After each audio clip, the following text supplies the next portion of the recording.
ពេលមានទុកអឺបើមិនអាចជួយខ្លួនឯងបានទេត្រូវរកគេឲ្យជួយមនុស្សណាល្អដែលអាចជួយណែនាំគាត់បានដែលគាត់ទុកចិត្តអត់ចាំបាច់ត្រូវបង្ហោះ Facebook អីទេព្រោះក្នុង Facebook វាមានមនុស្សដែលមិនសប្បាយចិត្តនឹងយើងមនុស្សនឹងយើងកើតទុកយល់ថាគេមក comment គេបញ្ឈឺអីទៅយើងរឹតតែខ្លាំងទៅទៀតអាត្មាសង្កេតឃើញបងប្អូនយើងរៀងឆាប់ដាក់អីតិចទៅទាស់ចិត្តជេរបចោអីគ្នាស្អីឌឺដងស្អប់តិចប្រាសាទៅវាឆេះទាំងយើងអ្នកខឹងគេអ្នកទទួលនោះឆេះដែរចឹងភ្លើងឆេះទាំងអស់គ្នាវាអត់ស្ងប់ទេកាយហ្នឹងឲ្យល្អចេះជួយគ្នាវិចារហ្នឹងល្អប្រយ័ត្នហើយវិចារហ្នឹងមិនមែនតើនិយាយទេ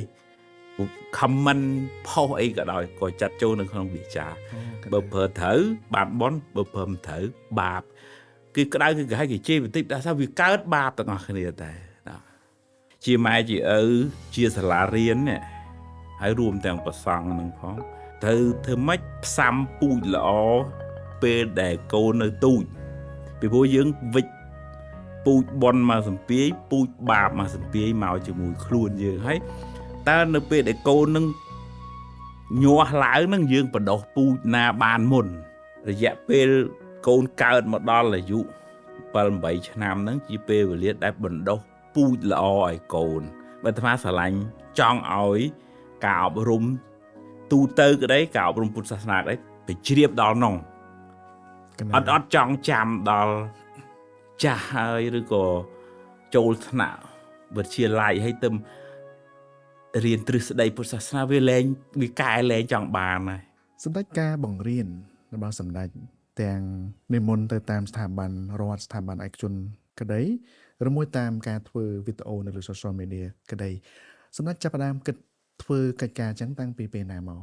ឆ្នាំ2014-15មែនទេគ្រូឆ្នាំ2014-15កណាកាលនោះគ្មាន Facebook អីទេ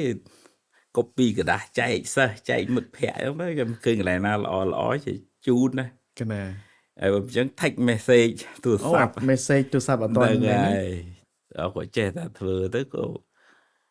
បែកគំនិតចឹងទៅថតវីដេអូអីខ្លះចឹងទៅក្រោយមកទេវីដេអូហ្នឹងនោះសម្ដេចចំណាយពេលវេលាច្រើនជាមួយការសិក្សាបត្រៃបិដកដែរប៉ុន្តែគំនិតដែលធ្វើឲ្យងាយស្រួលហ្នឹងអត់ងាយស្រួលទេគឺមានការលំបាកខ្លាំងមែនតើ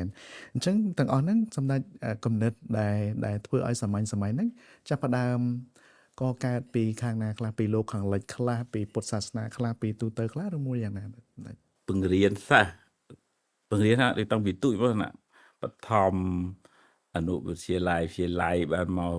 បញ្ញាសាស្ត្រទុកតាមដិតកុលភេកឲ្យពង្រៀនសិស្សសកលចឹងអញ្ចឹងក្មេងៗវាងាយយល់អីធរអាអីវាបាក់ស្ដាប់ហ่ะអញ្ចឹងមានថាយកពាក្យអវាទព្រះហ្នឹងមួយម៉ាត់ចឹងមកពយល់យ៉ាងណាឧទាហរណ៍ថានិវរណធរស្ដាប់មិនបានទេអញ្ចឹងយើងដាក់ថាឧបសគ្គខាងក្នុងចិត្តយើងហ្នឹងហើយមានពាក្យមួយថាកុកកញ្ចក់ចឹងប្រែថាស្ដាយក្រោយបើយើងប្រើពាក្យកុកកញ្ចក់នេះគ្នាស្ដាប់មិនបានអញ្ចឹងថាអើយណែឥឡូវរឿងណាហួសហើយឥឡូវនេះទៅចាត់ទុកថាយើងមានបាបកម្មចាស់តែឥឡូវដោះស្រាយឲ្យទៅមុខទៀតទៅកុំឲ្យមានវិបដិសារីហ្នឹងណាហើយបើយើងយកពាក្យកុកកញ្ចក់ឧទាហរណ៍កុកកញ្ចក់ឲ្យគ្នាស្ដាប់មិនបានដល់អត់យល់អត់ចូលចិត្តធរទេពេលពេលយើងបញ្ជ្រាបបន្តិចកាត់មកចាប់ឲ្យគ្នាសាកភ្លក់រសជាតិធរអូធរហ្នឹងចឹងតើអញ្ចឹងថ្ងៃក្រោយគ្នាអត់ខ្លាចធរទេពីព្រោះធរហ្នឹងមានប្រយោជន៍សម្រាប់គ្នាយកទៅអនុវត្តណាខ្ញុំកណាចង់ទូសួរសម្ដេចថាហេតុអីបានសមាធិណាឥឡូវវាមានវាមើលទៅដូចជាសំខាន់ខ្លាំងមែនតើមិនថានៅលោកខាងលិចនៅស្រុកខ្មែរទេគឺមនុស្សចាប់ផ្ដើមគិតគូររឿងនឹងច្រើនមែនតើមកពីយើងមានជំងឺហើយសមាធិវាថ្នាំព្យាបាលជំងឺផ្លូវចិត្តណាហើយយើងរហនេះរនោះពីមុនមកដល់ពេលឥឡូវយើងដឹងយើងឮច្រើនអូសមាធិនឹងថ្នាំ ចឹងមនុស្សចាប់ផ្ដើមសាក ចុះសម្រាប់ថ្នាក់ដឹកនាំម្ចាស់អាជីវកម្ម នឹងសម្រាប់ញោមអ្នកទទួលទៅធ្ងន់ហ្នឹងចាំបាច់មែនតែនហ្នឹងអត់មានពេលសម្រាប់ដោយព្រះសម្មាសម្ពុទ្ធចឹងព្រះអង្គរវល់ប៉ុន្តែព្រះអង្គមានឱកាសធ្វើសមាធិនឹងរឿយទៅណាព្រះអនន្តនេះព្រះអង្គបម្រើព្រះសម្មាសម្ពុទ្ធមកយប់មិនសូវបានសឹងណាប៉ុន្តែលោកធ្វើសមាធិមនុស្សយើងអស់កម្លាំងមកដោយសារវាមួម៉ៅខឹងអានេះស្អប់អានោះចឹងវាដុតធម្មពលយើងច្រើនណាអកុសលហ្នឹងវាធ្វើឲ្យយើង exhaust យើងអស់កម្លាំងមកបើដល់ពេលលោកជាសោតាព្រះអនន្តលោកបម្រើព្រះអង្គច្រើនម៉ោងមែនប៉ុន្តែវាអត់សូវអស់ពីព្រោះចិត្តសប្បាយ សម្រាប់ខ្ញុំកណ្ដាលមានសំណួរមួយហាក់ដូចជាបើស្ដាប់ទៅហាក់ដូចជារៀងឆោតបន្តិចតែក៏មានមនុស្សជាច្រើនលោកសួរខ្ញុំកណ្ដាលឲ្យទូសួរសម្ដេចដែរថាសម្ដេចឃើញញញឹមរហូតសប្បាយរហូតអញ្ចឹងសម្ដេចចេះកើតទុកដែរអត់ទេ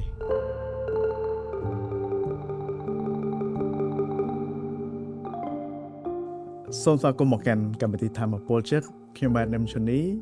ជាគ្រូបណ្ដុះបណ្ដាលនិងអ្នកអប់រំផ្លូវចិត្តថ្ងៃនេះយើងមានព្រះវិក្កាមិនកិត្តិយសពិសេសហើយខ្ញុំជឿថាបងប្អូនជាពលរដ្ឋខ្មែរសឹងតែគ្រប់រូបស្ដាប់សំឡេងដ៏ស្រទន់របស់ព្រះអង្គជាពិសេសមុនពេលចូលគេងហើយការបង្រៀនព្រះពុទ្ធសាសនាដែលលំបាកព្រះអង្គបានធ្វើឲ្យមានភាពងាយស្រួលសម្រាប់ពុទ្ធបរិស័ទសឹងតែគ្រប់លំដាប់ថ្នាក់ទាំងអស់តែម្ដងថ្ងៃនេះ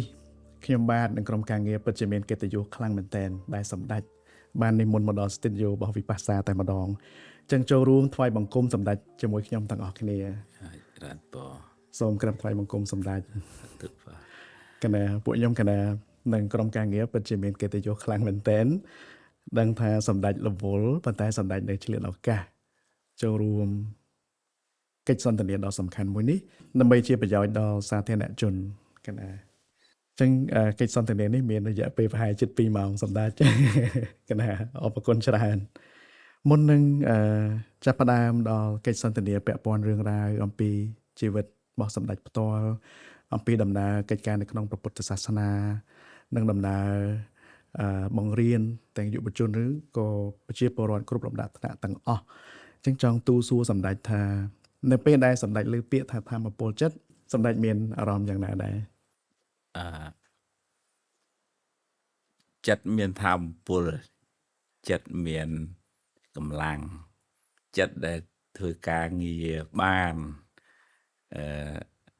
បើនៅក្នុងភាសាអភិធម្មចិត្តបាគុញ្ញតាដូចថាចិត្តគួរដល់ការងារកាយបាគុញ្ញតាកាយនឹងគួរដល់ការងារអានឹងសម្រាប់ឲ្យជីវិតនឹងទៅមុខបានកណាទេឲ្យជីវិតទៅមុខបានប្រកបដោយធម្មពលកណាហើយជាពិសេសនៅក្នុងស្ថានភាពដ៏លំបាកតាំងពីសម័យ COVID ក្តីក្នុងសម័យបច្ចេកវិទ្យាដ៏រីកចម្រើនក្តីឃើញថាទាំងយុវជនទាំងបងប្អូនជាពលរដ្ឋចាប់ផ្ដើមស្ដាប់ព្រះធម៌ចាប់ផ្ដើមស្វែងយល់ពីព្រះធម៌ច្រើនទៅមែនទែនពីព្រោះសម្ដេចផ្ទាល់និងព្រះអង្គផ្សេងបានលះបង់ខ្លាំងមែនទែនក្នុងការបង្រៀនរបៀបម៉េចឲ្យងាយស្រួលដែលមនុស្សអាចយកទៅបដិបត្តិនៅក្នុងដំណើរជីវិតបានដើម្បីឲ្យមានធម៌ពលរស់នៅឲ្យមានភាពប្រសើរជាមួយខ្លួនឯងនិងសង្គមរបស់ខ្លួនអញ្ចឹងមុននឹងបន្តទៀតខ្ញុំកណាចង់ទូសួរសម្ដេចអំពីប្រវត្តិកាលពីនៅក្មេងៗបន្តិចសម្ដេចនិមន្តមកពីស្រុកអូរងឪខេត្តកំពង់ចាមលើត្បូងឃ្មុំលើត្បូងឃ្មុំនៅត្បូងឃ្មុំកណាសម្ដេចសម្ដេចបួសតាំងពីបច្ចុប្បន្ន18ភាសាកាលនោះមិនបានសម្ដេចសម្រាប់ចិត្តចូលបួសដោយសារស្ដាប់ធម៌ពីក្មេងៗកណាជីដូនម្ដាយសារបើកធម៌តាមវិទ្យុហើយចេះស្ដាប់តាមគាត់ទៅស្ដាប់ទៅជួយចិត្តទៅវត្តអូកណាងាយឡើងជិះកង់ទៅវត្តហ្នឹងក៏នឹកឃើញថាស្រឡាញ់ពេលជាអ្នកបួសហ្នឹងក៏សុំម្ដាយមកបួសមកអូចឹងចូលចិត្តធម៌ចេះតាំងពីនៅក្មេងៗនៅខ្លួនឯងហ្មងបើបានម្ដាយបាននិយាយអីបើកធម៌ឲ្យស្ដាប់ទៅក៏ហ៊ានស្ដាប់ធម៌ក៏បើកវិទ្យុឲ្យស្ដាប់ប៉ុន្តែ ពេលនោះមិនទាន់យល់ថាយ៉ាងណាទេបើគាត់ដឹងថាចូលចិត្តខ្លាំង យល់ យល់ ណាប អូកណា យល់ដូចថាពីដំបូងឡើយជួយចិត្តស្ដាប់រឿងពលិស័តកើតជាតម្រៃកើតជាស្វាព្រះអង្គបម្រើពុកបម្រើម្ដាយអីចឹងណាហើយពីក្មេងយើងកូនអ្នកស្រែយើងជាតូចចិត្តថាកូនគេអ្នកផ្សារគេមានម៉ូតូមានអីជិះយើងកូនអ្នកស្រែបាក់ពីយើងតូចចិត្តប៉ុន្តែពេលយើងស្ដាប់ធម៌អត់ទៅយើងចេះពយល់ខ្លួនឯងថាអូម៉ែឪខំចិញ្ចឹមយើងមកតាំងពីទូចមកដល់ប៉ុណ្ណឹងឥឡូវយើងប៉ុណ្ណឹងយើងធ្វើអីជួយពុកម៉ែវិញយើងវាដូរវិញដូរពីតូចចិត្តយើងត្រូវតាំងចិត្តថាជួយគាត់វិញ ដូរតាំងពីមុនបួសឬក៏ពេលដែលបួសហើយ ដូរមុនបួស អូវ៉ាវកណាល្អមែនតើកន្លែងនេះគឺជាការផ្លាស់ប្ដូរផ្នែកកំណត់ដ៏អស្ចារ្យមួយពីព្រោះពីតូចចិត្តហើយយើងសួរសំណួរថាតើធ្វើម៉េចអាចជួយវិញបានណាកណាល្អមែនតើសម្ដេចបួសមកដល់ពេលនេះរយៈពេលប្រហែលឆ្នាំហើយ 28 ឆ្នាំហើយ 28ឆ្នាំសម្ដេចបួសតាំងពី1998 កណា 28ឆ្នាំកណាសម្ដេចមានបងប្អូនប៉ុន្មានអ្នកដែរ 9នាក់ 9នាក់អូប្រុសបានស្រីបានដែរ ប្រុស5ស្រី4 កណាគូសារដែលមានបងប្អូនច្រើនអ្នកស្ទើរតែខ្លាំងៗជាពិសេសពុកម្ដាយខ្លាំងៗណា ណា ពួកញោមសម្ដេចក៏គាត់ជាអ្នកបដិបត្តិជាអ្នកធម៌អ្នកអា គាត់បានជីតាគាត់អ្នកបួសពីដើមមកហើយគាត់អាចារ្យគណៈកម្មការធ្វើផ្លូវធ្វើថ្នល់សាងសាលារៀនចេញពីប្រពន្ធមកមានអីមានជួយគ្នាអញ្ចឹងណាហើយគាត់នាំគេធ្វើវត្តធ្វើវាអីអញ្ចឹងធ្វើសាលារៀនអីអញ្ចឹងហើយក៏ពុកម្ដាយជាពិសេសម្ដាយក៏ជាប់ដូចថានិស័យធរអាពីពុកមកពីម្ដាយគាត់មកហ្នឹង ចឹងសម្ដេចមានក្របពូជដ៏អស្ចារ្យតាំងពីនៅក្មេងៗយាយតាពុកម្ដាយមានក្របបានបណ្ដោះក្របពូជបុណ្យធំធេងខ្លាំងមែនតែនណាសម្ដេចបួសហើយគង់នៅវត្តដែលបួសហ្នឹងបានភាសាដែរ នៅអត់បានភាសាមកក៏តាំងចិត្តថាមករៀនហើយក៏មករៀននៅគល់តឹងហ្នឹងរហូត អញ្ចឹងចេញពីវត្តដែលបួសហ្នឹងមុនមកគង់នៅវត្តគល់តឹងតែម្ដង ហ្នឹងហើយបង កាលនោះមានការណែនាំពីខាងណាឬមួយក៏សម្ដេចបាន មានមិត្តភ័ក្ដិញោមស្រីគាត់ស្គាល់វត្តគល់តឹងហ្នឹងគាត់ក៏ជូនមកឲ្យរៀននៅហ្នឹងចូលមករៀនពីដំបូងគិតថាមកបំពេញហ្នឹងវាលយឆាយយើងក្មេងៗដល់មកគល់តឹងអានោះវាស្រែសត្វតមូសមានអីអានោះតើមានអីបងហើយដល់អញ្ចឹង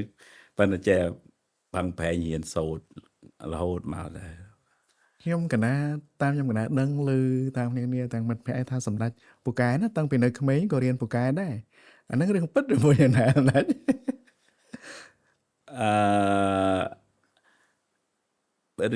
រៀនគ្រាន់បើដែរនិយាយទៅដូចពឹកតាំងចិត្តជាមួយម្ដាយដោយសារម្ដាយមានកូនច្រើន9នាក់អីចឹងគាត់ហត់ដល់ចឹងដូចថាយើងចង់គាត់សប្បាយចិត្តដែរណាប្រឡងចូលមាសទី1ទី2អីចឹងបានលេខល្អចឹងទៅជំរាបគាត់ដែរតែម៉ែខ្ញុំបានលេខ1លេខ2អីចឹងទៅលេខ3ចឹងទៅបើយើងកូនអ្នកស្រែយើងក៏មិនបានរៀនគួរអីច្រើនដូចកូនអ្នកផ្សារដែរយើងត្រូវមើលគោមើលក្បី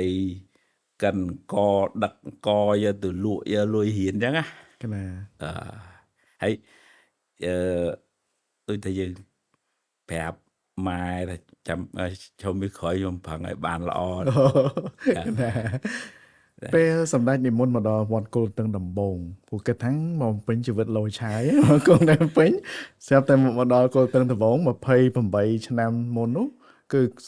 សុកសែដាច់សញ្ញាដែរហើយនៅ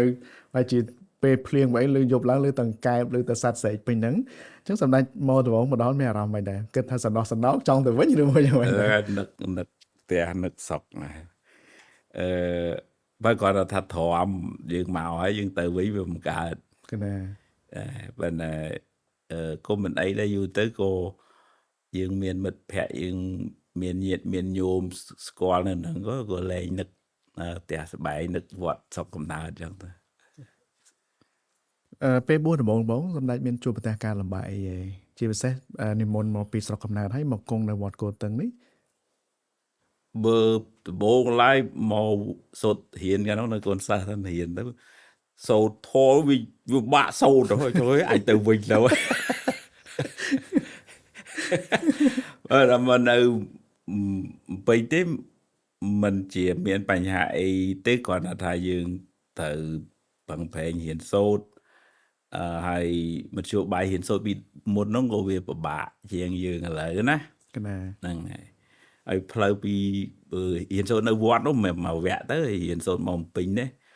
ផ្លូវធ្វើដំណើរអីក៏ពិបាកប្រហែលដែរពីដើមមិនស្រួលអញ្ចឹងទេ អញ្ចឹងគង់នៅវត្តគោតឹងរៀននៅក្នុងវត្តផងហើយក៏ត្រូវនិមន្តមករៀននៅភ្នំពេ តែ ញ យើង ផង រៀនចប់នៅវត្តបានយើងមករៀនទៅ កណាមករៀននៅពេញរៀនសាលាចាប់ផ្ដើមសាលាបញ្ញសាស្ត្រតែម្ដងឬមួយក៏នឹង ជួយរៀននៅសាលាបៀលប្រៃ អូសាលាវាប្រៃសិនកណាសាលាវាប្រៃហើយផ្លូវពេលនោះអត់ទាន់ស្រួលអញ្ចឹងទេហើយពិបាកផុក ផុកបែកផុកហុយលោវូ ហើយវត្តមានឡានដឹកជា អត់ទេជាម៉ូតូឌុប អូ ទេ ម៉ូតូឌុបអូខេអឺបងប្អូនជាពលរដ្ឋមើលឃើញគាត់ណាសម្ដេចជាបញ្ញវន្តសង្ឃដ៏មានសារៈសំខាន់មួយរូបសម្រាប់ប្រជាជាតិរបស់យើងទាំងភាពវៃឆ្លាតទាំងអីគ្រប់សពយ៉ាងទាំងអស់អញ្ចឹងចង់សួរថាក្នុងដំណើរជីវិតជាព្រះសង្ឃព្រះអង្គធ្លាប់ជួបប្រទះការលំបាកអីឬមួយអង្គឃ្លាថា facing challenge along the way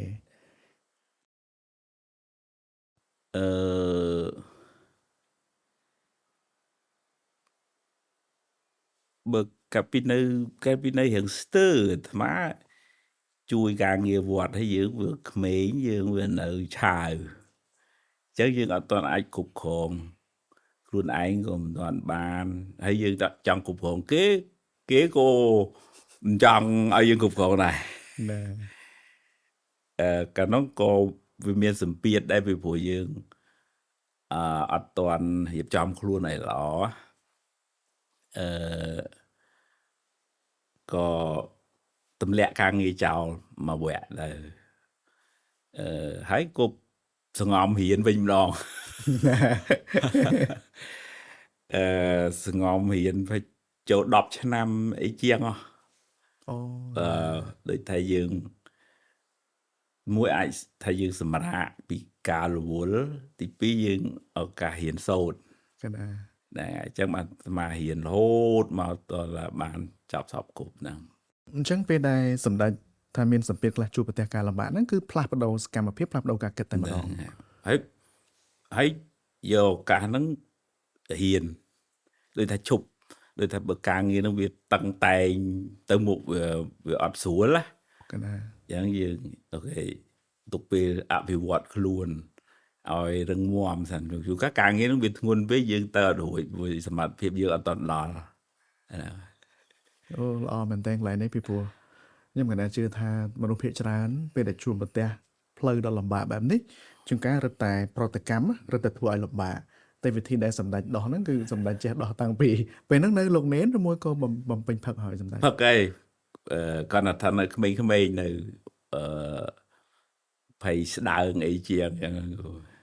បើខ្ញុំកណាអាចសុំត្រឡប់ទៅបន្តិចបានថាពេលព្រោះ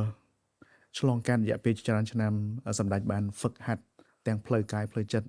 ទាំងចំណេះដឹងនិងប្រាជ្ញានៅក្នុងពុទ្ធសាសនាប៉ុន្តែបើយើងក៏លេចមើលទៅការមុនបំពេញផឹកឬមួយទៅបំពេញផឹកថ្មីហ្នឹងពេលខ្លះយើងមានអារម្មណ៍ខឹងឆេវឆាវដែរឬមួយ អូដូចគ្នាគ្រូលោកឃើញមុខស្មាខ្លាចហើយ អូចឹងមែនទេសម្ដេចកាច កាចដែរ អូ ឡើងហើយគាត់ថានិស័យពីញោមថាញោមស្រីចឹងមើលជិះបាទថា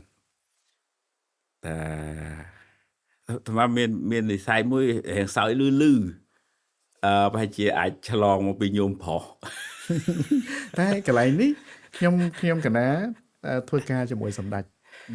រយៈធំហើយដើរជាមួយសម្ដេចច្រើនហ្នឹងខ្ញុំកណាអង្កេតមើលឃើញចេះពេលដែលឃើញសម្ដេចសើច ខ្ញុំកណាននឹកឃើញដល់សម្ដេចសង្ឃដាឡៃឡាម៉ាអញ្ចឹងរាល់ពេលដែលសម្ដេចសង្ឃដាឡៃឡាម៉ាសើចហើយនឹងសម្ដេចសើចគឺសើចលើហើយសើចមកអស់អញ្ចឹងបើតាមលក្ខណៈវិទ្យាសាស្ត្រថាពេលដែលសើចអស់ហ្នឹងគឺអស់កង្វល់អស់ stress អីទាំងអស់ហ្មងណាណា នេះក្មេងកាយដែរព្រោះអាត្មាគ្រប់គ្រងលោកនៅវត្ត អូកណា ហើយដែលពីដំបូងដែលយើងចាប់ផ្ដើមគ្រប់គ្រងដឹកនាំទៅយើងនៅក្មេងយើងអត់តនឹងតាក់ទិចការដឹកនាំណាដល់តែយើងរៀនសូត្រធម៌អាប់ហ្នឹងយើងនៅ